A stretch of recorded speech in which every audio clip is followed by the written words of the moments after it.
안녕하세요. 네, 손세관이라고 합니다. 보통 제가 중앙대학교에 30년 이상 근무했는데요. 보통 강의는 대부분 학생들 앞에서 했는데 오늘은 제가 잘 못 뵌 분들 앞에서 지금 강의하려니까 좀 그렇긴 한데요. 어쨌거나 이 책이라는 걸 통해서 서로 교감이 되니까 그냥 한국의 주택을 걱정하는 사람들의 모임 정도로 생각하면서 편안하게 얘기를 하겠습니다. 이 책은 아까 말씀하신 대로 한 달 반 전에 출간을 했고요. 제가 그동안에 이런 책을 좀 써봤으면 좋겠다라고 해서 빨리 써서 한 3년 반 정도에 걸린 책입니다. 그 책의 제목은 집의 시대라고 그렇게 제목을 정했고요. 오늘 이제 그 화두로 내건 것은 좋은 집합주택이 무엇인가 이렇게 물어보는 건데 사실은 오늘 이 얘기의 화두는 제가 정하진 않았습니다. 그렇게 정해져 버려서 사실은 집이 좋은 집합주택, 나쁜 집합주택 이렇게 정하는 건 좀 직물적이죠. 그렇게 뭐 사람이 좋다 나쁘다 그렇게 이분법적으로 나눌 수 없듯이 좋은 집합주택 그렇게 말하는 것은 그렇지만 그래도 이 책을 쭉 이제 읽어보다 보면 대강 좋은 집합주택이라는 것이 어떤 것인가라는 그 얘기로 대강 이제 흘러가기 때문에 뭐 그렇게 얘기해도 될 것 같습니다. 그래서 저자와의 만남이란 자리는 제가 처음 가져보기 때문에 어떻게 하는 것이 좋을지 모르겠다 생각은 했지만 일단 강의를 하고 그리고 나중에 한 30분 정도 이렇게 여러분들과 토론하는 시간을 가지는 것으로 그렇게 하겠습니다. 그러면 밤이 늦었으니 빨리 강의를 하도록 그렇게 하겠습니다. 제가 생각하기에는 20세기는 집의 시대다 그렇게 규정했습니다. 서양 건축의 역사를 보면 뭐 신전의 시대도 있고 궁전의 시대도 있고 그렇지만 20세기는 단연코 집의 시대다 그렇게 규정하는 것이 좋겠습니다. 우리가 근대 건축이라고 부르는 그 양식은 어떻게 보면은 뭐 다른 건축과도 상당한 관련이 많지만 제가 보기에는 대부분 인간의 주거 문제를 해결하기 위해서 시작했고 그 양식의 출발도 그렇게 됐다라고 얘기할 수 있겠습니다. 집을 놓고 어떻게 빠른 시일 내에 많은 집을 짓고 아름답게 짓느냐를 고심한 결과가 그 근대 건축이라는 이념으로 구축되었다라고 생각하고 있습니다. 그렇게 된 데는 인간의 주거가 너무 열악했고 19세기에서 넘어온 해악의 잔재가 너무 컸으며 그 두 번에 걸친 전쟁이 너무 피해를 많이 낳았고 그리고 계속해서 이어지는 그 가난과 빈곤의 문제가 결국 20세기 내내 시대를 짓누르기 때문에 결국은 사람들은 끝없이 집을 짓지 않을 수가 없었다라는 것이 시대적 과제였습니다. 그래서 건축가들, 우리는 뭐 건축가들만 그 당시에 고민을 많이 했다고 생각하는데 사실은 정치가들이나 사회 지도자들의 걱정이 더 컸습니다. 그렇게 해서 그들의 그 후원 하에 건축가들이 서로 의사를 소통하고 생각을 하고 공부하고 이념을 만들고 그룹을 만들고 해서 결국은 인간의 주거 문제를 어떻게 하면은 효율적으로 해결하느냐의 문제를 고심했던 것이 20세기의 전체 시대를 관통하는 화두였다 그렇게 얘기할 수 있겠습니다. 사진은 뭐 여러분들 잘 알다시피 시암 첫 번째 회의에서 찍은 기념사진이죠. 저기 그로피우스도 있고 그리고 거비즈도 있고 그렇게 보이네요. 무수한 집들이 20세기에 지어졌습니다. 뭐 성공한 집도 있고 예쁜 집도 있고 한국의 집도 있고 브라질리아의 집도 있고 엄청나게 많은 집들이 지어졌는데요. 우수한 집합주택, 정말로 기념비적인 집합주택, 성공한 사례도 많지요. 정말로 아름다운 집합주택도 있지만 정말로 실수도 많았습니다. 지금 이 사진은 푸르토 아이고 하우징 단지가 이제 넘어지기 전에 그래도 어느 정도 제대로 된 모습을 가지고 있는 상황이죠. 실패가 엄청 많은데 그 실패는 지금 누적된 실패는 대한민국에 상당히 많습니다. 어쨌건 그 많은 실패들이 있었어요. 그래서 저는 이 책에 이렇게 썼습니다. 20세기는 집에 관한 지침서다. 더 나아가서는 20세기는 우리에게 주는 하나의 경전이다. 그렇게 말이죠. 그래서 미래에 우리가 올바른 집합주택을 짓고 후세에 남기기 위해서는 20세기 주거 문화를 살펴보는 것이 필연적으로 필요하다. 이상하게 우리는 근대 건축이 만들어낸 여러 가지의 다른 건축들, 무슨 롱샹 차플이라든지 뭐 빌라 사보아라든지 그런 유명 건축에 대해서는 상식 이상으로 잘 알지만 집합주택, 특히 많이 지어진 집들에 대한 얘기는 이상하게도 좀 모른다. 대학에서도 잘 안 가르치고 또 책도 많이 없고 하기 때문에 거기에 대해서는 많이 모른다. 우리가 거기에 대해서 정말로 많은 지식을 가지고 있다면 한국의 주거 상황이 이렇게까지 흘러가진 않았을지도 모른다. 왜? 많은 사람들이 그렇게 가면 안 된다고 계속 경종의 목소리를 낼 테니까요. 그렇지만 우리는 이상하게도 거기에 대해서 잘 모르고 무지의 시대로 계속 이어져 가고 있다는 것이 참 아쉬운 일이다라는 것입니다. 그래서 이 책은 뭐 그런 목적에서 뭐 조그만한 일이긴 하지만 그런 목적에서 뭔가 집에 대한 얘기를 하고 20세기라는 전체의 시기를 놓고 뭔가 뭐 학생들이나 앞으로 올 젊은 후세 건축가들과 같이 어떤 정보를 공유해야 되겠다라는 의미에서 이 책을 쓰게 됐습니다. 그렇게 해서 저는 이제 30개의 집합주택을 골라냈어요.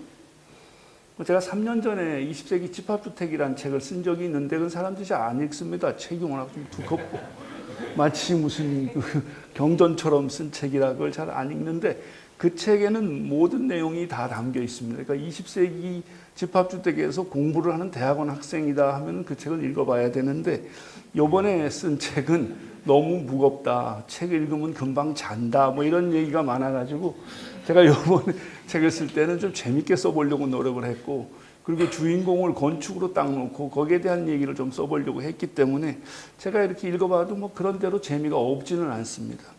어쨌거나 그 30개라는 집을 뽑아내는 과정이 이게 순탄치는 않아요. 얘를 넣으면 얘가 울고 얘를 넣으면 얘가 좀 섭섭해하고 그렇게 해서 30개를 맨 처음에 36개 뽑았다가 33개까지 뽑았다가 결국 3개를 죽여버리는 작업을 했는데요.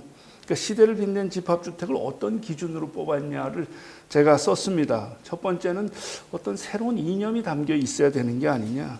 어떤 혁신이라는 것이 담겨 있어야 되는 게 아니냐가 첫 번째고요. 또 진솔하게 인간의 삶을 진짜 진정코 위했느냐. 인간의 삶에 관한 진지한 배려가 담겨 있느냐. 정말로 진지하게 인간을 놓고 얘기를 했으며 보금자리를 따지고 공동체를 따지고 주변 환경과의 조화에 대해서 정말로 걱정을 했느냐에 대한 그 다음 세 번째는 주거문화의 다양성에 기여했느냐 이렇게 물어봤습니다. 물론 그 30개 뽑힌 대표 선수들이 이 두 가지가 겹치기도 하고 세 가지가 겹치기도 하기 때문에 어떻게 하나씩 따로 띄어낼 수는 없습니다만은 하여튼 이런 기준으로 해서 30개의 집합주택을 뽑아냈고 그거에 대해서 하나하나 저 나름대로 배경 얘기부터 사회 상황부터 얘기해서 건축가들이 처한 여러 가지 뭐 기회와 어려움에 대해서 얘기하기도 하고 해서 그 30개의 얘기가 각각 좀씩 다 다릅니다. 그것을 다 모으면 제가 생각하기엔 20세기 집합주택에 대한 히스토리가 꿰어진다 그렇게 생각하고 있습니다.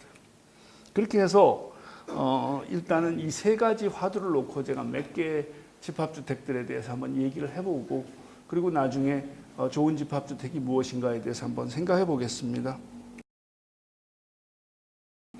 집의 혁명이라고 얘기하면 이 집합주택이요.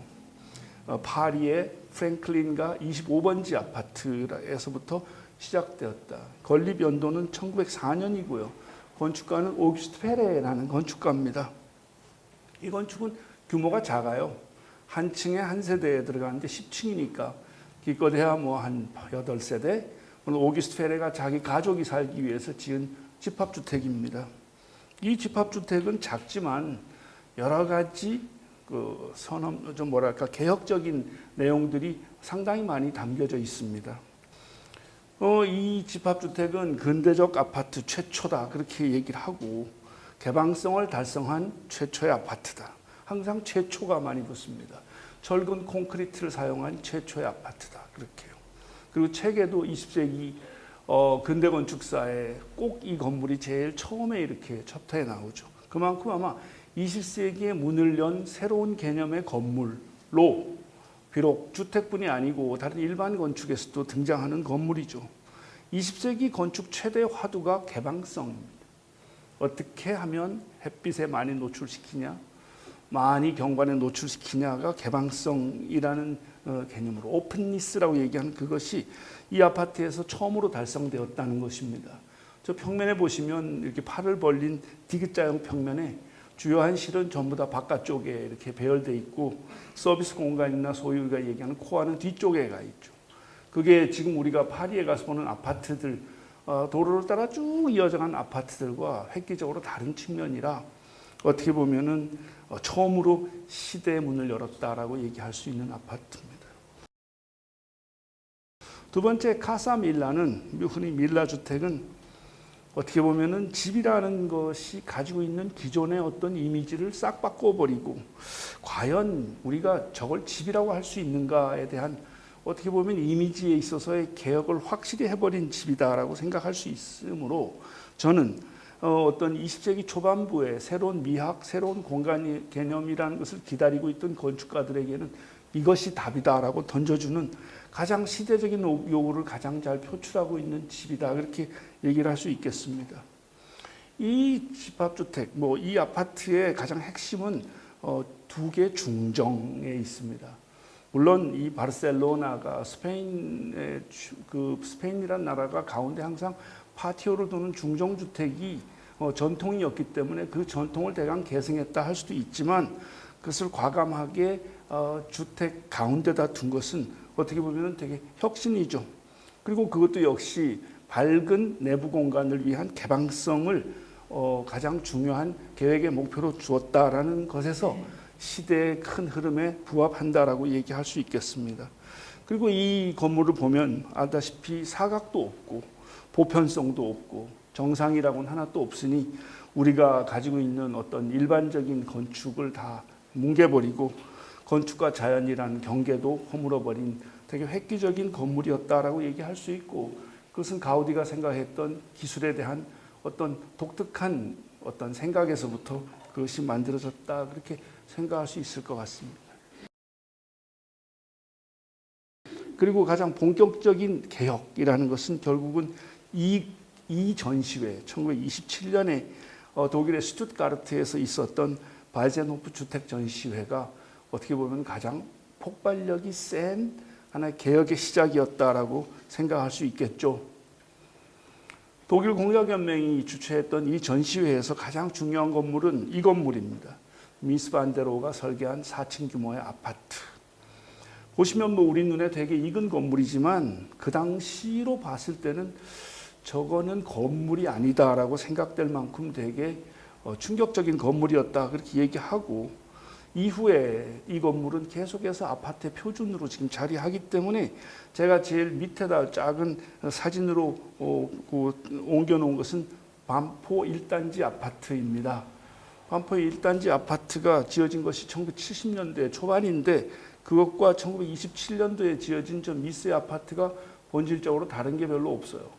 사실 이 아파트가 훨씬 더 우수하죠. 창이 더 많고 훨씬 더 수학적이고 되게 논리적인 그런 건축이기 때문에 어떻게 보면은 반포 1단지 아파트는 계급부가 별로 많지 않고 좀 이렇게 미학적인 측면에서 그렇게 이것과 비교해서는 그렇게 우수하지 않은데 어쨌거나 저것이 이후에 저층 아파트 그것이 일본이든 홍콩이든 전 세계에 펼쳐갔다라는 측면에서는 되게 파괴력이 있는 건물이죠. 그렇지만 혁신은 항상 이렇게 쉽게 가는 것은 아니어서 당시에 독일의 보수적인 건축가들이나 지역의 신문에서는 이건 건물도 아니다라고 계속 연일 신문에 냈는데 이게 예루살렘 같은 아랍 도시에나 들어설 수 있는 건물이다. 요 예루살렘이란 단어가 좀 그래요. 그게 유태인이라는 것과 잘 결합을 시키면은 그 당시에도 벌써 독일에서는 유태인에 대한 별로 이렇게 좋지 않은 감정이 있었는데 저것은 아랍 도시, 그러니까 지붕이 없는 건물들이 있는 아랍 도시에나 있는 건물이라 터무니없는 건물이다. 독일의 풍토하고는 전혀 맞지 않는 건물이라는 얘기가 계속해서 있었고 거기에 대해서 미스는 그건 말도 안 되는 소리라고 하면서 그 당시에 그 출간된 포스트카드 한 장을 달라 해서 만년필에다가 이렇게 그 위에다 지붕을 이렇게 그립니다. 그린 다음에 저기다 이렇게 만년필로 쓱 쓴 내용은 뭐냐 하면 우리나라가 부자면 저렇게 집을 지을 수 있을 텐데 우리가 지금 돈이 없는 나라 아니냐. 그렇기 때문에 집은 이렇게 지을 수밖에 없다. 이렇게 지금 쓰고 있는 것입니다. 따라서 진보적인 건축가들은 전혀 그 비난에 흔들리지 않고 어떻게 해서든지 값싸게 지을 수 있는 집을 어떻게 하면 효율적으로 건설하는데 그 모든 노력을 경도했다. 그렇게 얘기를 할 수 있겠습니다. 그 다음에 또 충격적인 아파트는 이겁니다. 1951년도에 미스가 미국으로 건너가서 지은 이 집합주택이요. 이게 레이크쇼 드라이브 번지수가 860, 880번지에 있는 건물입니다. 어떻게 보면 저는 학생들에게 항상 이 건물이 쇼킹하다 이렇게 얘기를 하는, 진짜 쇼킹하죠. 지금 보면은 덜 하지만 그 당시 51년도에 이 건물이 지어졌을 때는 어떻게 저렇게 인간이 저렇게 건물을 지을 수 있는가, 유리와 철로 집을 지을 수 있는가. 어떻게 보면은 지금 우리는 이렇게 저런 건물에 들어가면 맨날 경험하는 경험이지만 1951년도의 사람들은 엘리베이터를 타고 1층에서 올라가서 한 15층에서 딱 해서 문을 딱 열면 이 전창호를 통해서 쫙 펼쳐지는 경관이라는 것은 아마 그 당시에는 모든 사람들이 저런 경험을 못 해봤기 때문에 저런 경험을 해보길 원했고, 또 이 아파트가 지어지고 나서는 계속해서 하룻밤만 잤으면 좋겠다라는 그 주문이 쇄도할 정도로 그 당시로 봐서는 충격적인 그런 아파트였던 것 같습니다. 그리고 그것은 어떻게 보면은 20세기에 지어진 가장 중요한 고층 건물입니다. 이후에 오피스가 이렇게 지어지고 그 다음에 곳곳에서 주상복합 아파트가 이렇게 지어지는데, 만약에 이 건물이 이때 나오지 않았으면 뉴욕이나 서울이나 시카고나 그런 도시의 경관이 저런 일변도로 됐을까 싶을 정도로 파격적이고 상당히 그 메시지가 강한 건물이었죠. 그리고 이후에 도시 생활, 도시의 경관, 인간의 생활에 끼친 영향은 이 건물이 엄청났다. 그렇게 얘기할 수 있을 것 같습니다. 그리고 이 건물이요. 위니떼 다비타시옹. 이걸 얘기를 안 하려고 그래도 이걸 얘기를 안 하면 그 다음 얘기가 이어지지 않을 정도로 중요하고 혁신적인 아파트입니다. 어떻게 보면은 그 르콜비지의 참 그 사람은 20대부터 벌써 그 이전부터도 그런 생각을 했겠지만 어떻게 인간을 조화롭게 이 지구상에 잘 이렇게 평등하게 살게 하느냐를 그 젊은 나이에 생각을 했나 봐요.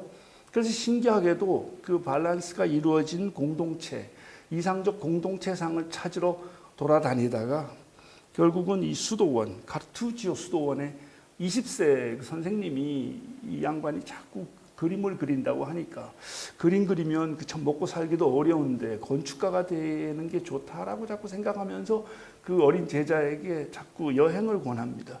제일 첫 번째 이탈리아 여행할 때 저기에 카르투지오 수도원에 가서 저 건물을 보고 어머니와 아버지한테 이렇게 편지를 씁니다. 드디어 저는 공동체상을 발견했습니다. 이렇게. 여기에 사는 수도사들은 얼마나 행복한지 모르겠습니다. 그게 20세 젊은 건축가 지망생이 쓴 편지라고 하기에는 뭐 그렇게 인용을 하니까 제가 그걸 인용을 합니다만은 과연 그렇게 썼을까? 진짜 그렇게 똑똑했을까라고 의심할 만큼 르콜비시에는 이 공동체 문제에 대해서 고심을 했던 것 같습니다. 그래서 모든 계층이 서로 잘 어울려 사는 조화로운 사회의 모델로서 이것을 세상에 내놨는데 그 모델은 세 가지가 결합되어 있다고 보통 그렇게 얘기합니다. 프리에라는 그 사회 개혁가가 얘기하는 팔랑스테르라는 그 이상적인 아파트, 그 다음에 그가 어렸을 때 봤던 수도원, 그 다음에 그가 그렇게 좋아했던 여객선, 그 세 개가 합해지면 이런 집이 됩니다. 어떻게 보면 우리는 이 간단한 집이라고 할지 모르겠습니다만 르콜비제를 기점으로 해서 집은 가족 생활의 독립성을 보장하고 그 다음에 공공시설이 풍부한 집, 그렇게 규정을 합니다. 물론 이제 이 공공시설이 한 건물에 들어가는 것에 대한 여러 가지 얘기가 많아서 공공시설은 빠지고 결국은 복도에 그냥 아파트만 쭉 개별적인 것만 짓는 아파트의 상으로 가지만 콜비제가 생각했던 것은 단독의 유니트에다가 많은 다양한 공공시설이 있는 아파트를 앞으로 미래 집합주택의 상으로 내놓았던 것 같습니다. 그래서 이 모델을 기점으로 해서 우리는 고층 고밀의 주거 환경에 익숙하게 되고, 그 다음에 뭐 이 건물이 우리한테 끼친 여러 가지 영향은 콘크리트 사용법에 대한 것, 그 다음에 뭐 여러 가지 그 공간 구성에 있어서의 어떤 그 섬세함이랄까 그런 것들이 나와 있지만, 어쨌거나 이 집합주택을 통해서 인간 주거의 패러다임은 변해갑니다. 그렇기 때문에 제가 생각하기에는 가장 중요한 20세기의 두 개 건물을 꼽으라 하면 미스 반데로가 설계한 그 레이크쇼어 드라이브 아파트와 이 비니테 다비타숑 이 두 개 건물이 빠지면 20세기가 시작이 잘 안 될 만큼 중요한 건물이다, 그렇게 말씀드릴 수가 있겠습니다. 제가 생각하기에 주거의 혁신이라는 것이 지금까지 많은 혁신적인 건물들을 봤습니다만 발명으로 이루어지는 경우는 별로 없습니다. 지금 이 사진에 보시면은 아키그람이 제시한 그 론 헤론이 설계한 워킹 시티라는 저 흉악한 저 그림 이미지와, 그다음에 메타볼리즘 건축가인 기쿠다케가 얘기한 그 마린 시티라는 저 두 개의 그걸 보면 저것이 나왔을 때는 정말로 대단한 비전을 제시했다고 하지만, 저렇게 사람이 살기에는 사람이 너무 정서적으로 그렇잖아요. 따라서 완전히 새로운 형식으로 건물, 집이 이루어지는 것은 이루어질 수도 없고 바람직하지도 않다라고 생각합니다. 따라서 항상 어떤 개혁과 혁신이라는 것은 선례를 바탕으로 해서 뭐랄까 점진적으로 너무 큰 보폭으로 걷는 것보다는 이렇게 천천히 걸어가는 것이 개혁이라는 측면에서는 더 바람직하다라고 저는 생각하고 있습니다. 그런 집합주택을 이렇게 찾으면 무수히 많은데, 저는 이 네모슈라는 이 집합주택 1987년도에 프랑스 님에 지금 들어와 있는 이 집합주택이 그런 사례다라고 생각하고 있습니다. 이것을 가만히 이렇게 톡 보면 저게 너무 금속으로 이렇게 둘러싸여져 있기 때문에 너무 이미지가 우리한테 되게 이렇게 첨단, 급진 이렇게 다가오지만, 그래서 마치 비행기처럼 보인다든가 여객선처럼 보인다든가 그런 얘기를 듣지만, 실제로 옷을 다 벗겨놓으면 그냥 판상주동 두 개가 이렇게 서 있는 거예요. 밑에도 5m 간격으로 기둥을 받고, 그 다음에 싼 재료로 다 바른 다음에 유리로 금속으로 그것을 이루어 이렇게 있기 때문에, 실제로 판상주동이라는 것의 전체적인 기본을 유지하면서 공사비는 어떻게 하면 저렴하게 하느냐, 그리고 면적은 어떻게 하면 극대화하느냐를 고심한 결과가 저렇습니다. 장 누벨이 저 건물을 맡았을 때 자기가 생각한 거는 르코비지에가 맨 처음에 위니떼를 설계했을 때 생각했던 햇빛에 많이 노출되고 그 공간에 여유가 있는 집을 짓겠다라고 생각을 했죠. 왜냐하면 저 당시에 장 누벨이 저것을 설계할 때는 사회주택의 면적이 점점 줄어드는 거예요. 그러니까 흑인들에게 계속 유니트의 그 면적을 줄여나갔습니다. 그러니까 거기에 그 이민자들이나 뭐 노동자들이 그 사회주택, 공공주택에 대한 불만이 팽배할 때였습니다. 장 누벨은 그럴 것 없이 가장 싼 비용으로 가장 넓은 아파트를 제공하는 것이, 그것이 가장 민주적인 아파트고 가장 좋은 아파트라는 생각에, 지금 보시면은 보통 아파트는 다 단층, 그러니까 플랫으로 이루어져 있는데, 이 건물은 복층 또는 경우에 따라서는 3층까지 이 아파트를 제공합니다. 지금 밑에 그 열린 그 창문은 저게 이렇게 접이문인데 2층 규모의 문입니다. 그러니까 거실을 2층으로 열어놓고 저걸 다 열면 그 프랑스 님이 지중해하고 가깝기 때문에 문을 열면 항상 쾌적한 공기가 이렇게 들어오는 되게 좋은 날씨 속에서 저 문을 열어두면 저기 사는 사람들이 내가 과연 사회주택에 산다라는 느낌이 나지 않을 정도로 여유 있고 아주 풍부한 집을 주게 된 것입니다. 그리고 금속을 저기다 했다라는 것은 사실은 공장에서 많이 쓰는 금속 골판 그것을 붙인 것이고, 바깥쪽에 있는 저 타공판 첨이 찍힌 저것은 약간 조금 비싼 재료이긴 합니다만, 전체적으로 보면 그 금속재라서 되게 비싸다라는 느낌을 주지만 실제로 되게 싼 검소한 아파트인데, 저것이 어떻게 보면은 미래지향이라는 걸 우리한테 주기 때문에 저것은 분명히 개혁이고 전진이다, 그렇게 말씀드릴 수 있겠습니다. 또 하나 이것도 저는 점진적 개혁의 사례로 보통 얘기를 하는데 이 집합주택은 21세기적 집합주택이다라고 저는 얘기를 하고 있습니다. 표피도 그렇고 담고 있는 내용이나 뭐 여러 가지 재료도 그렇고 그렇습니다. 그래서 저는 모든 내용에 있어서 딱 한 동으로 지어진 건물로서는 이것이 지금까지 나온 모든 집합주택에서는 발전의 정점에 있는 이거보다 더 우수한 아파트는 지금까지 없다라고 얘기할 만큼 되게 이렇게 우수한 집합주택의 사례이지만 실제로 이 집합주택의 모체는 위니떼 다비따시용입니다. 실제로 면적, 바닥 면적도 위니떼하고 같아요. 물론 층수는 위니떼보다 많이 낮습니다. 또 크기가 아까 같다고 말씀드렸고 배를 형상화한 것도 같고 단위주택이 다양한 것도 같고 그렇기 때문에 어떻게 보면 이 집합주택은 위니떼를 옮겨왔다라는 역사성과 그 위대한 집합주택을 개조했다 또는 바꿨다라는 상징성까지도 가지고 있습니다. 위니떼는 육지에 올라가 있는 여객선, 이것은 바다에 떠 있는 화물선, 뭐 그렇게 우리 유추할 수 있는데 여기서는 그 더욱 극대화한 것은 현대 사회가 요구하는 복합적인 공동체를 만들겠다. 수직적인 동네를 만들어내겠다. 동네를 만들어내려고 하면 모든 건물에 들어가 있는 내용이 다양해야 되고 다채로워야 되기 때문에 어떻게 보면 건물이 가지고 있는 전체적인 독자성 그리고 단위주택이 가지고 있는 극단적인 개별성 그것이 여기에 담겨 있다. 그것은 어떻게 보면 개혁이죠. 그렇지만 뭐 사실은 따지고 보면 꼴비주의가 그 당시에 했다는 그 개혁과 비교해 보면 사실 개혁의 보폭은 되게 작은 것이다. 뭐 이런 집합주택이 정상적으로 미래를 지향하는 집합주택의 모습이 아닌가 그렇게 말씀드릴 수 있겠습니다.